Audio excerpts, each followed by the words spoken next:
Okay, I've centered this clay. Now I'm going to go in and I'm leaving the floor in the bottom.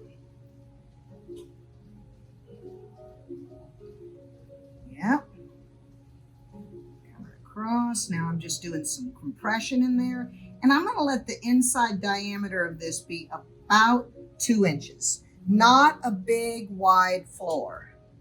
A little lift to this form is what I'm thinking.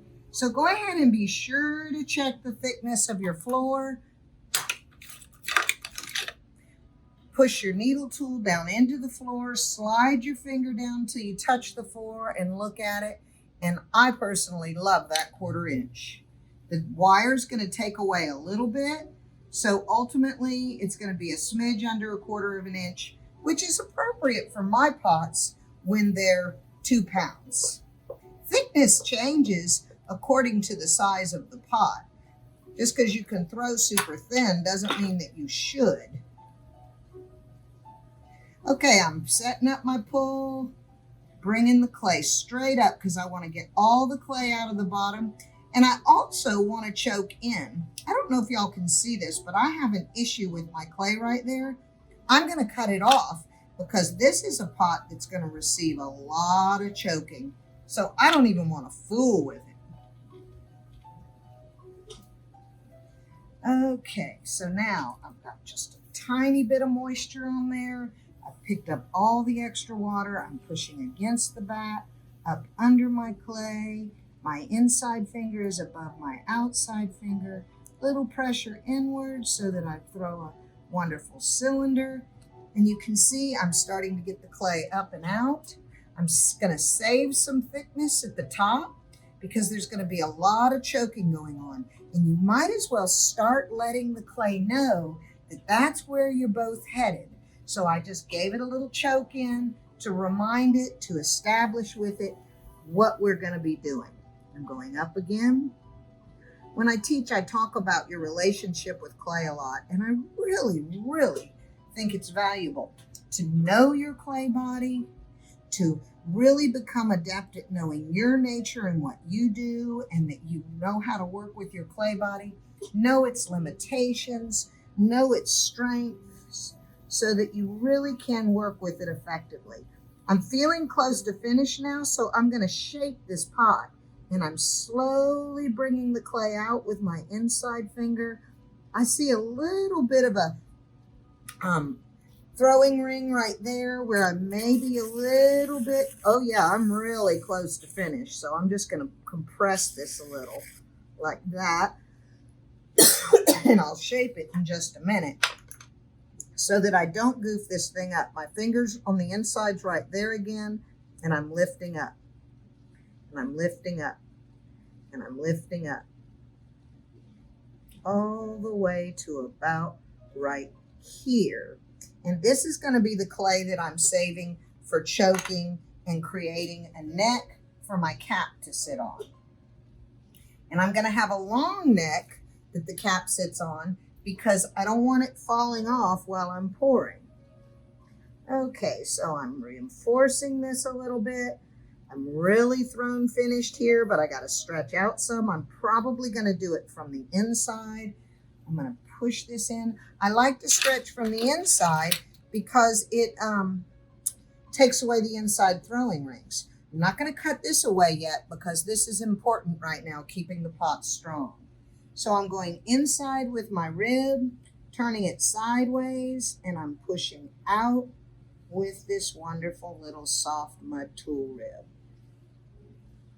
Pushing out. I would like to keep that look of lift off the bottom. Did you see how I stretched that out a little bit? That was fun, wasn't it? I'm going to need to stretch more at the base again to really be satisfied with this pot. So I'm going to do it right now with my finger and push out into the rib. Do you see that? I want a nice lift to this pot, but at the same time, I don't want it to be too narrow looking at the base. I want it to have a nice lower center of gravity so that it doesn't look tippy. Why? Because we're going to have things in it like maple syrup, that might be hot or dressing that's very oily. We don't want incidents, right? I'm going to go in there and just remove a little bit of slip that's on the bottom. Look in your pot and make sure it's not only gorgeous in there, but the inside looks like the reflection of the outside, right? Okay, so if you're trying to throw finish and you're scared, take your torch and just strengthen this a little bit like this, especially if you're still using too much water.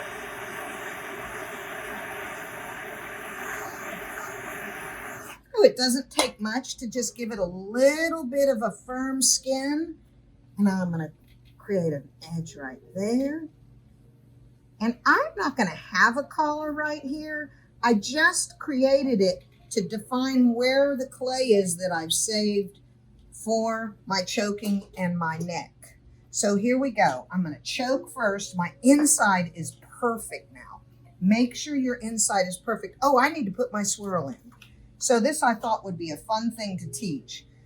I'm going to get my pot just a little bit wet.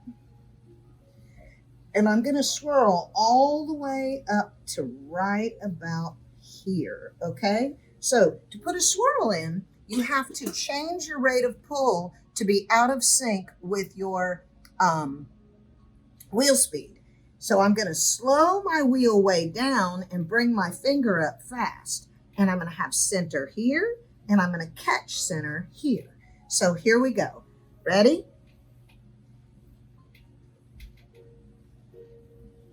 That was fun. So I've got a beautiful swirl. It's going to ease off back into a neck up here. I'm going to undercut that later, not right now. If you did that and you're nervous, catch center up here. If you throw well on center, it shouldn't be hard to reestablish it at the top.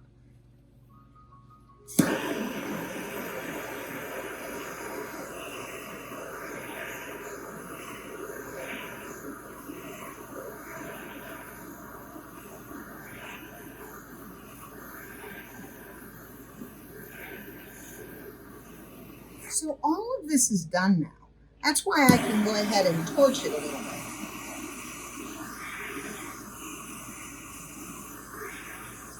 Now, I'm going to start choking this in and creating a neck. No more water on the inside. I'm coming to the very top with even compression.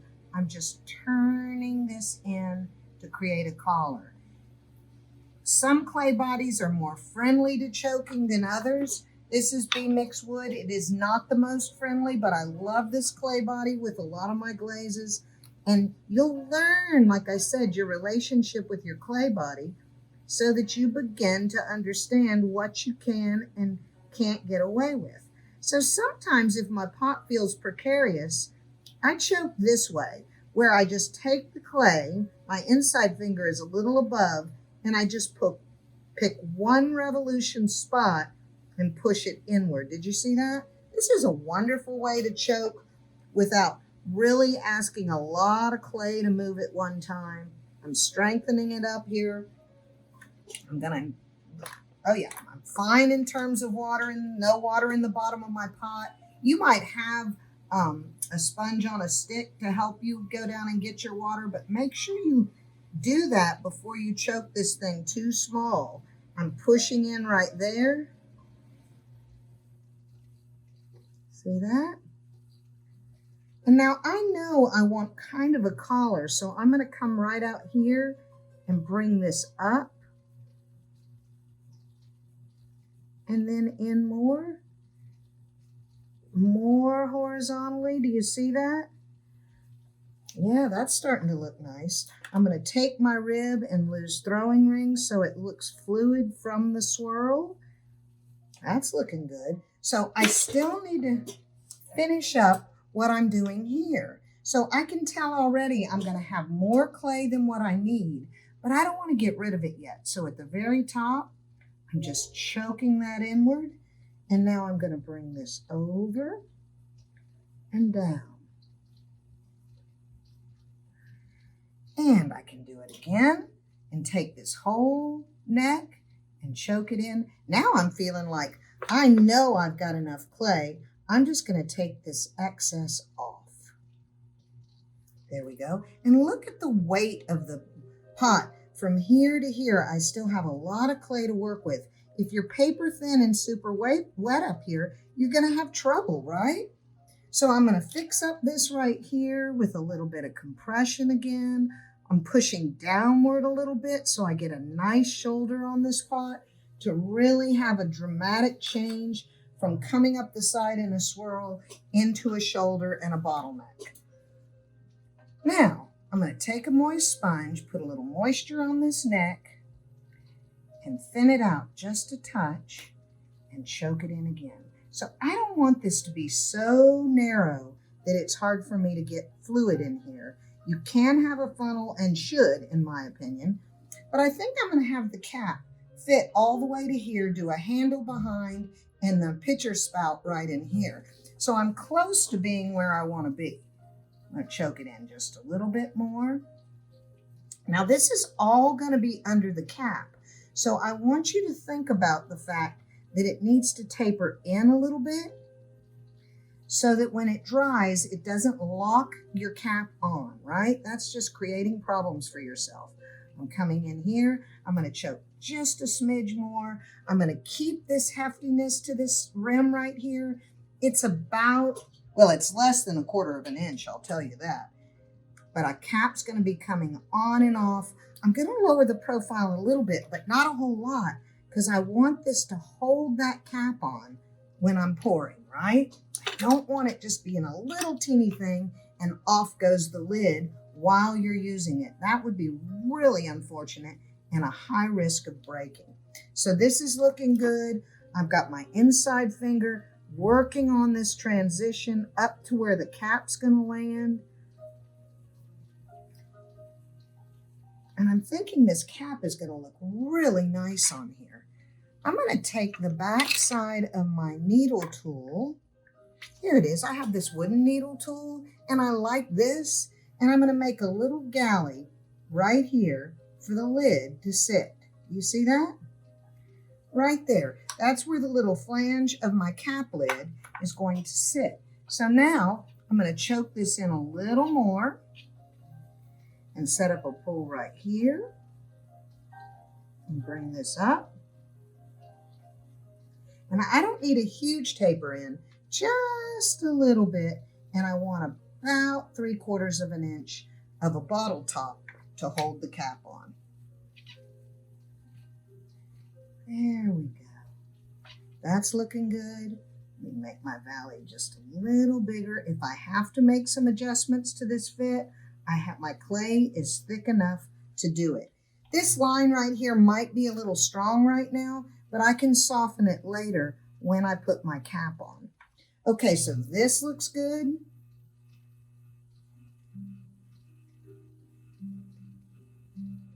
I'm pretty pleased with that. I've got to do a little something to my foot now before it's too late. So wood stick, beveled edge towards myself, braced against my body. I'm going to slip up under here and go really horizontal up under this pot so that I have a nice dramatic shadow, right? Okay.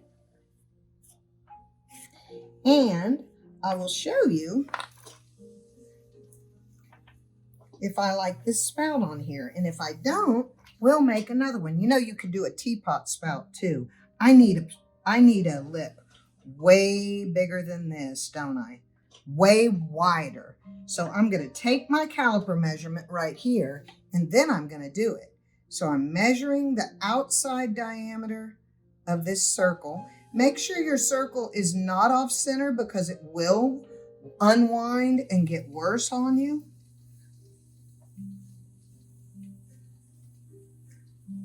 And then your cap won't fit well, right? Okay, so I've got my measurement. I've done my undercut. This is a sweet little pot so far, isn't it? All right, I'm envisioning Chino with Oribe sprayed on it. Yummy. All right, so when you're making your pots,